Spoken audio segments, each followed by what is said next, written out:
Around this time last year, whenever the new looks for the Met Gala inevitably appeared on Twitter and Instagram, I retweeted a photo of a few of the main looks from the celebrities, and I used a quote from the Hunger Games.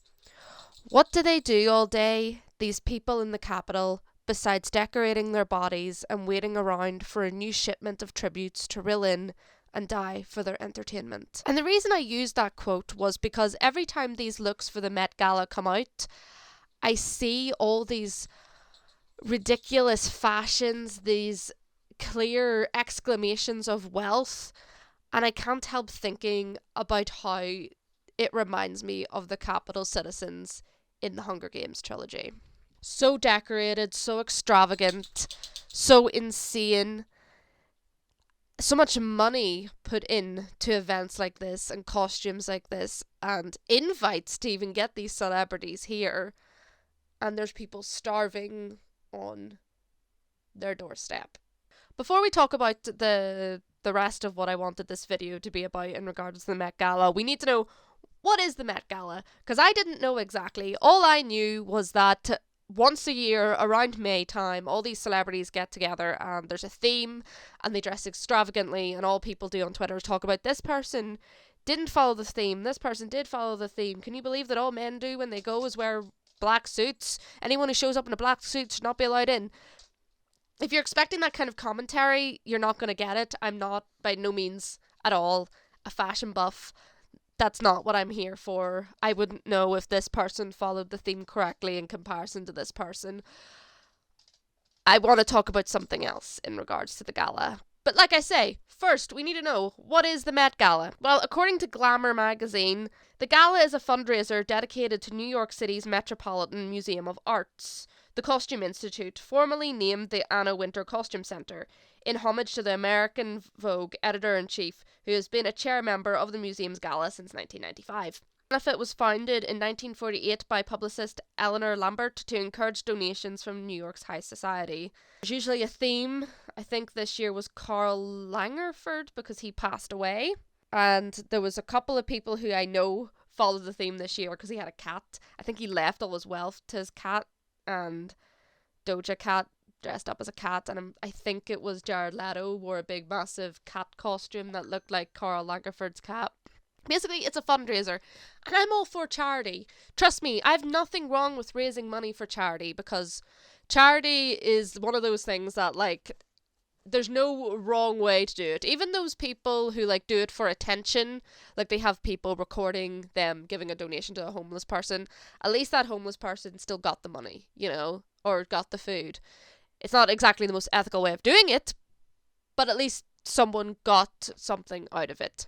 But whenever I see the Met Gala and all these costumes and all these people dressed so extravagantly, and pretty much a load of rich people gathering to show off their look how rich we are, they all look like capital caricatures. The people who we thought were supposed to look so ridiculous in the Hunger Games trilogy, every year when people gather for the Met Gala, I can't help thinking, oh my god, this is the capital. These people are the capital. And it's getting more and more like that every year, even in events not to do with the Met Gala. The Eurovision is this weekend.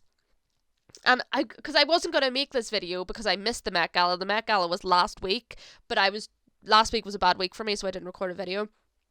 But the Eurovision is this weekend, so I realised I still have an opportunity to talk about this discussion, because the Eurovision is being held in Britain this year during a time of a cost of living crisis where people are having to choose between heating and food. While we've also had to have a coronation, a funeral, a celebration of the Queen's anniversary, all within a year. We can't afford this. And I find it very dystopian. It's the same way I find the Met Gala, but there's something about the Met Gala where I see all these people gathering together in extravagant costume when there are people probably outside starving and living on the streets, and it's such a way of being like, look how rich we are and look how we're gonna show it off to you and you poor people, and there's nothing you can do about it. And it's great that they raise money for the Met Gala, the Met Museum. Like, I'm never going to, like, discourage charity.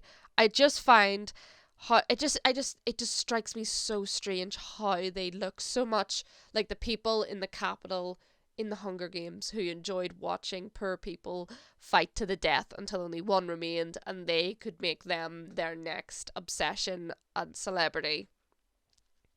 Because let's face it, if there was a Met Gala in the Hunger Games universe, you can bet that the winners, the tributes, would be invited, and you can bet that Effie Trinket would be there. Because I've seen the same tweet every year where people say, "Let's admit it, Effie would slay at the Met Gala," and yes, she would.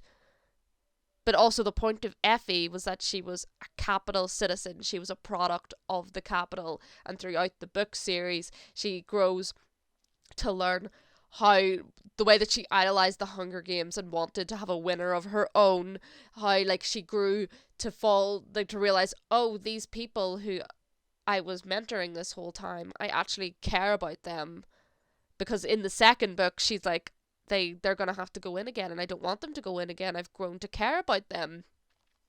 That's Effie's journey.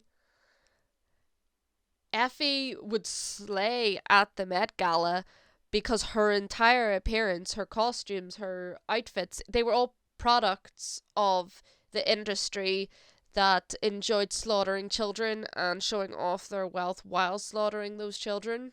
Because Effie was supposed to look like a clown in District 12. She was supposed to look out of place because she was dressed so extravagant and so exorbitant, and like everyone around her was starving. You know what I mean? And she had no awareness of it until she was mentoring Katniss and Peeta once they won the games. She had no awareness whatsoever, and I don't think these celebrities have awareness either. Not that I think that the Met Gala shouldn't happen or anything like that. I would never discourage raising money for a charity, and I would who the fuck am I to tell celebrities not to do shit like that, not to get into their fancy costumes and fit their away, you know, do whatever it is they do. I don't know. I think there's a dinner. I don't know. But it just strikes me that they remind me of the capital citizens, and it just, knowing how there are people struggling, even in America, because like the Met Gala's in America, and I was talking about Britain there in comparison to hosting the Eurovision. The Eurovision is very expensive to host, and in comparison to everything else the country has had to host this year, during a cost of living crisis, it's insanity. I'm surprised there hasn't been an uprising of our own Hunger Games style, because this is getting ridiculous.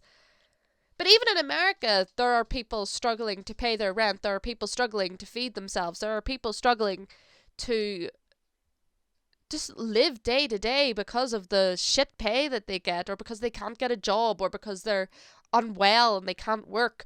And we have these people every year dressed in these costumes that are like so reminiscent of the people in the Dystopian book who enjoyed their wealth to the point that they got so bored that the only form of entertainment they have is seeing kids kill each other. And I'm not saying that's on its way. I'm not saying that we're like 2 steps away from the Hunger Games becoming a reality, because that's stupid. I don't think Suzanne Collins ever meant to predict that there was going to be a time where kids were killing kids.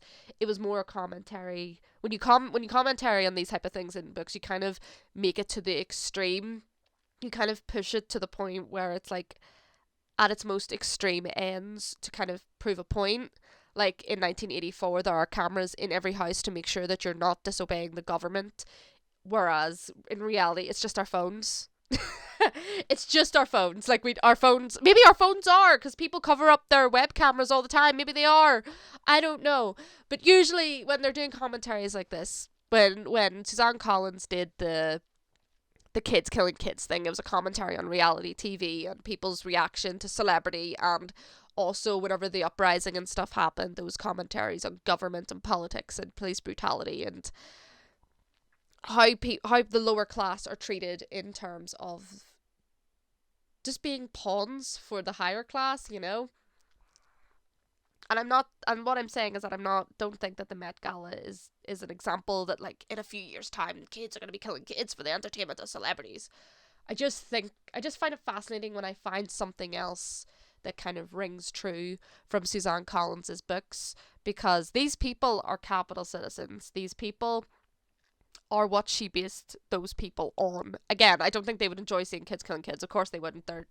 Well, I'd like to think they wouldn't. I don't think they would. But Suzanne Collins obviously was taking from events like the Met Gala and events like the Eurovision. Because have you seen how some people sing at the Eurovision and how they dress? Some of it's friggin' ridiculous. Like, some of it's like, oh my god. And that's part of the entertainment of it. That's part of why people watch it and tune in. Because they want to see what the ridiculousness of this year is. But there's still an underlying thing of this is all being paid for during a cost of living crisis. That's what this year's the problem for me is. And then last year, there was the kind of empty gesture of voting for Ukraine to win. And yeah, on surface level, it's a nice idea. But when you dig down into it a little bit, it's like they weren't going to be able to enjoy the prize as a nation because the main prize, besides I think they win money, but the main prize is that you get to host the Eurovision next year. If the war was still going on and there was no way to know whether the war was going to be going on or not by then, they wouldn't be able to host the Eurovision. And they weren't able to host the Eurovision. The UK is hosting it because the UK came second. The war is still going on. And I doubt in a war zone there were Ukrainian people tuning in to the Eurovision to see if they won. Just saying. Again, nice thought, but when you dig down into it a little bit, it's like, maybe not. It's like the people who changed their profile pictures to the Ukrainian flag instead of donating to a charity or maybe doing some research or something, you know? It's empty. It's an empty gesture. And it's the kind of thing that rich people think, oh, we'll make them win the Eurovision this year. They'll love that. They're in a war, sweaty. They're not going to be, like, watching the Eurovision. Again, seems like the kind of empty-headedness that, like, an idea Effie Trinket would come up with. Capital people. You know? And I'm not saying that, like, celebrities can't, like, dress up and, you know, flaunt their money and stuff like that, because that's stupid. You can't be like, you can spend your money because there's poor people. But when it's celebrated the way the Met Gala is and flashed in front of your face and like, look at all these celebrities and the way they're dressed up and spending money, and isn't it so amazing? And there are people who enjoy it, I will admit that. There are people who enjoy it for the fashion, and they 100%, like, I'm not going to tell them that they can't do that. This is just my opinion, obviously. Like, I'm not a big fashion buff, so it doesn't really mean a lot to me. So there is worth in it in terms of fashion, and obviously the charity aspect as well. There's just something about it that rings capital-esque to me. It makes me think of a capital dystopia. No, there's just something about it that I don't like. Because I'm pretty sure there was a protest outside the Met Gala one year and people were getting stepped on and pushed over and arrested while these celebrities were inside, like, talking about, like, their outfits and, like, getting their photos taken, and it was all lovey-dovey for them, and it was like, clown world. But then we already knew we were in clown world, so I know this video is kind of all over the place, but there was just something about the Met Gala that made me want to make a video. And even the Eurovision as well. Like, I was talking about the Eurovision with my friend Alec last night, and the more I talked about it with him, the more I was just like, the UK can't fucking afford this. Like, you know? So I wanted to talk about it. So here we are. And it's a bit disjointed because I couldn't get my thoughts fully together, but I think I got my point across pretty well. Ish. Anyway, let me know what you think down below. Like, comment, and subscribe. Tell me if you like the Met Gala. Tell me, like, what you think, especially from a fashion perspective, because I'm not a fashion buff, so I wouldn't know. So definitely let me know what you think down below if you love it for a fashion perspective, even not for a fashion perspective. I love hearing what everyone thinks down below. So let me know what you think down below. Check out my book if you want. It's free on Kindle Unlimited, and it's an Amazon Kindle exclusive. Otherwise, don't do it if you don't want to. I don't want you there if you don't want to be there. And remember, there are always elements in our dystopian novels, if it's a good dystopian novel, that kind of ring true in reality. And sometimes it's interesting when you start to be able to pick those bits out. So keep an eye open. Yeah?